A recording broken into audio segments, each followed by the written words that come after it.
Can you believe that? I really can't. Hey, Frugal Peeps, Joel and Christy here, and what are we doing today? Today we are going to talk about how much we spent on groceries in 2024. All right, let's do it.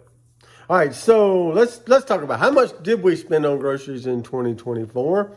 Now, we're going to start by talking about the USDA averages for Florida, and this is just the thrifty average. This is people who's trying to Save money. This is a thrifty plan. And so for 2023, the average per month for the month of December was $789.60.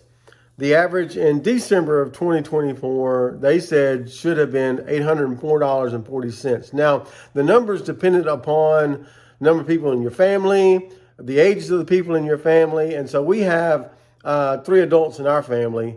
And so they're saying that we should have spent, so even if we were thrifty, we should have spent somewhere around $804.40 on groceries in the month of December. Your numbers may be different. We will link the article from the USDA in the description so that you can check it out and figure that out for your family. And also, it does not include household essentials. Right, it's just straight according groceries. to their website. Yeah, just straight food. Yeah, just straight food. Yeah. So that's kind of interesting, isn't it? Mm-hmm. We don't spend anywhere near that, but we're No. going to talk about that in a minute. But first, we are also going to talk about something. We've started doing this video every year where we update you and tell you these things. So last year when we did this video, we looked up where Florida, where we live, is listed as far as spending on groceries, what the average is, and where it falls within the 50 states. And last year, Florida was the fifth state as being the most expensive on groceries. And shockingly, is 7th this year. Yeah. Can you believe that? I really can't. You really can't.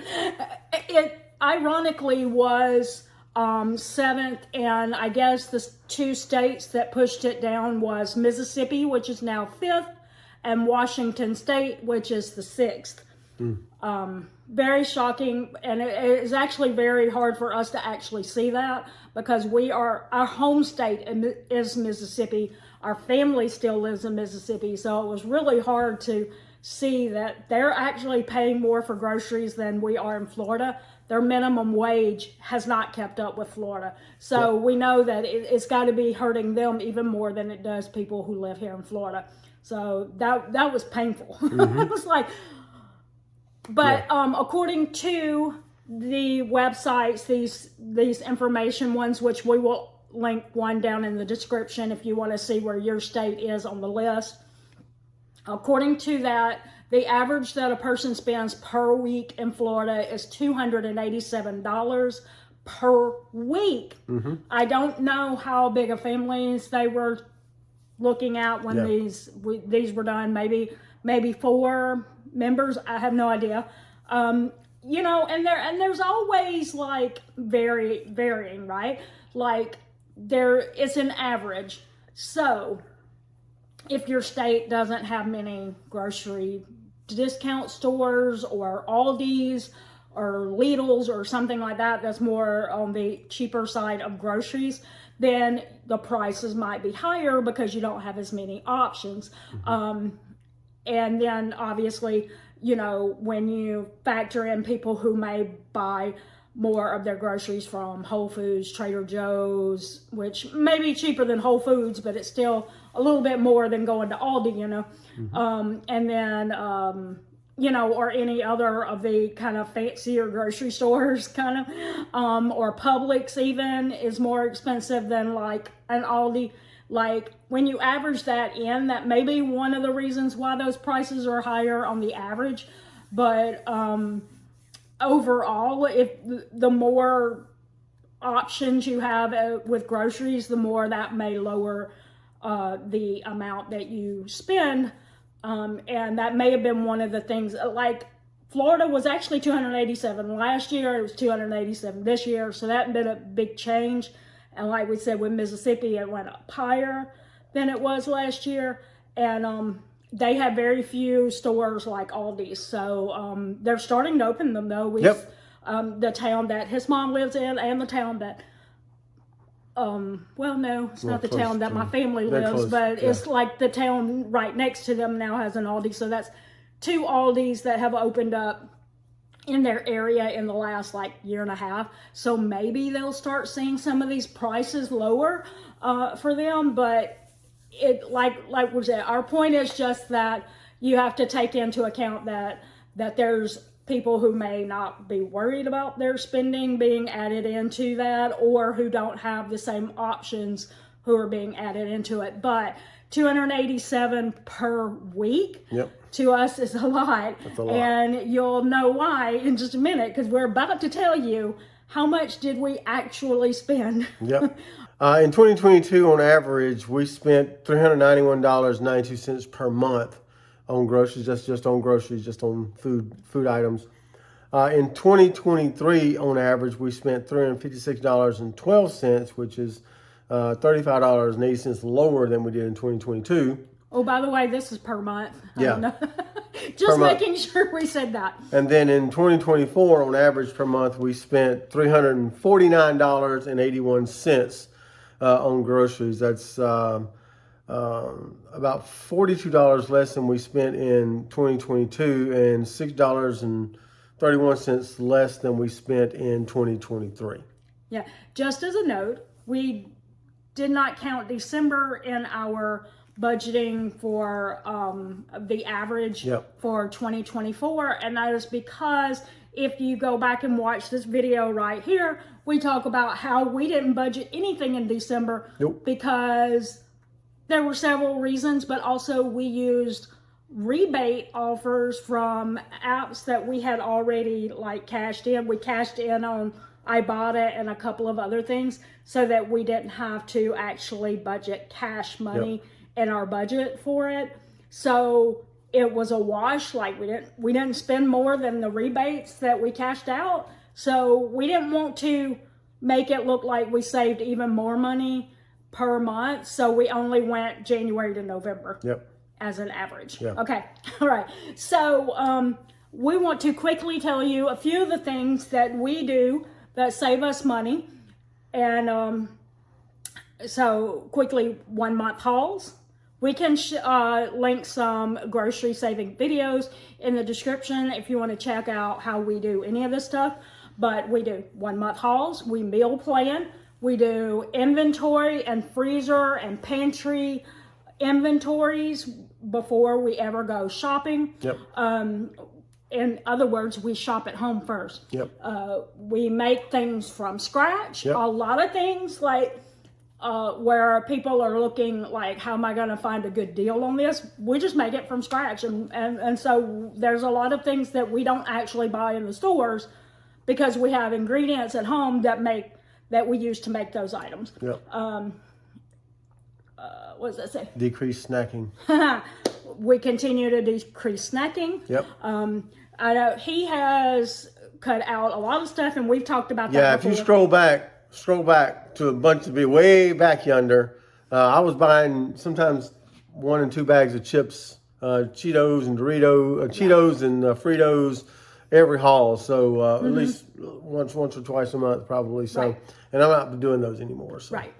And, over the years, I have continued to change the way that I eat. I used to be more of that, like, you have to eat on the clock at every 8 a.m. and 10 a.m. and 12 a.m. And you had those snacks at 10 a.m. and 2 p.m. and stuff like that. And over the years, I've continued like trying to work out a way to avoid feeling like I have to have that 10 a.m. and the 2 p.m. snack things. And because I focus on protein first now, I seldom ever snack. So reducing your snacks is a way of reducing your groceries. Yep. And, if you're getting good, healthy, nutrient dense foods at breakfast, lunch, and dinner, then you don't snack as much. Yep. So another thing is we price compare in the stores. We can show you some more in the description, more videos of us showing how to price compare in the store, because if you're not it doesn't matter what store, or if you're only going to one store. If you don't know how to price compare, you may be picking up things on the shelf thinking they're a good price and actually paying more per unit cost. And so you want to avoid that. So be sure to check out those. Another one is that we use the Flip app cautiously. Now, a lot of people will tell you use the Flip app. Use the Flip app to find the best deals on sales and stuff. But what we found is that the Flip app only knows what's in a circular. So if you don't watch carefully, then you may end up spending more because the thing that is in the circular that looks like this great price because it's on sale is more expensive than you would spend in a store like Walmart or Aldi on their regular priced items. The things that they don't have on sale, it's just their regular price is already lower than that sale, and you just spent more because you thought it was a sale. Okay, so we use the Flip app, but then we take our phone out and look at the actual Walmart app, Sam's Club app, or whatever store app you want to, see what their regular price item is, just to make sure that it's not falling between the cracks, because if it's not on sale, it won't be in a circular and Flip won't know. Yep. So we use Flip cautiously. And then finally, as we mentioned earlier, we used survey sites or rebate apps. Actually, we only used rebate apps this time. When we looked at it, it was the rebate apps that we cashed in, but we used that so that we didn't actually spend any money in December. That's right. So other than if you consider getting the rebates cashed out as spending money, but the point is we already spent that money. They just gave us some of it back. Yep. So it's a way to do that so that could you imagine that in the month of December when more people spend more money on groceries because of Christmas dinners and stuff like that? We didn't spend anything. Yeah, we budgeted nothing for groceries in December. Yeah. And so if you're not using those apps, please do. Again, we will have that video linked in the description so that you can see how to use those survey sites. We have several videos on using survey or sites or rebate apps to save money. All right. Okay, so our final thing that we're going to say is something that you may be surprised to hear. And that is, we're going to answer this question that you didn't even know you had, probably. Do we plan to reduce our spending even more in 2025? And the answer is no. While if it happens, it happens. Like today, we were looking, we had a Kroger order delivered to us, and we got chicken for $1.50 per pound. Excellent deal. We got 8 packs of it, put it in our freezer, and it was good chicken that was no antibiotics, no hormones, no whatever. So we were glad to see that, but also we know that it is very important to us that we are eating healthy too. So while we make a lot of stuff from scratch, we also are at the point where we want to make sure that we're not reducing our quality of food too much. So if we don't go down on spending, or even if we just spend a little bit more, we're okay with that. We bought a few things this at the beginning of January that we normally don't splurge on, and it may have been like 30-40 cents more than what we normally do. Like instead of buying almond milk, we bought organic whole milk. And so we're just trying some things out just to make sure that we're doing the best thing for our health as well. So what we have said is we feel like $350 for 3 people, $360 is really good. And if we hold it to that or spend just a little bit more, because we always budget more than what we're spending. We budget $600. We never spend that. So if we're okay if we spend a little bit more, we're not planning on going to $600. But if we spend a little bit more than $350, we're okay with that. So if our spending next year is a little up, it's because we made those decisions to spend a little bit more. That's Okay? right. All right, so let us know in the comments, what are you doing to save money on your groceries in 2025? We'd love to hear that. Any tips and tricks that you might have, we'd love to hear those in the comments below. So that's going to do it today for saving money for the long run. I did it right this time. Yes. Don't forget, it's the long run. Give yourself a little grace.